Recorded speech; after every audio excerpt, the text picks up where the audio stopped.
Математика сабағымызды бастайық.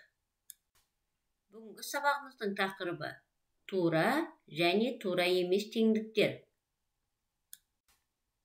Бұл сабақта сен тура теңдікті тура емес теңдіктен ажырата білетін боласың. Балалар, біз өткен сабақтарда сандарды салыстыруды үйрендік. Мына суретке назар аударайық.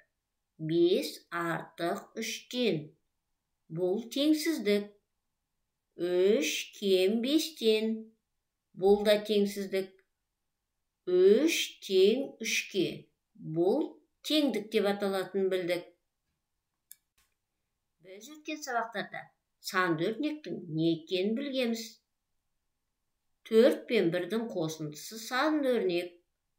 3 пен 1-дің айырмасы да санды өрнек екен. Ендеше бүгін біз санды өрнектерді салыстырып үйренеміз.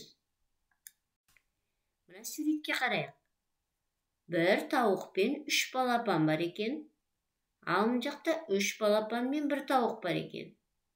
1 тауық пен 3 балапанның қосындысы 4-ке тең. Ал 3 балапан мен 1 тауықтың қосындысы да 4-ке тең. Яғни 2 санды өрнек тең екен. Ондай теңдікті тура теңдік дейді екен балалар. Енді мына суретке қарайық. Көк гүл мен сары гүл 2-2-ден екен. Яғни 2 мен 2-ның қосындысы 4-ке тең. Ал мына жақта 1 көк гүл мен 2 сары гүл бар. 1 мен 2-ның қосындысы 3-ке тең. 4 пен 3 тең емес. Яғни бұл теңдіктер тура емес теңдік деп аталады екен балалар. 2 мен 2-ның қосындысы мен 1 мен 2-ның қосындысы тура емес теңдік. Бұлар тең емес. Жарайсыңдар балалар. Енді оқулықтың 30-31 бетіндегі тапсырмаларды орындайық.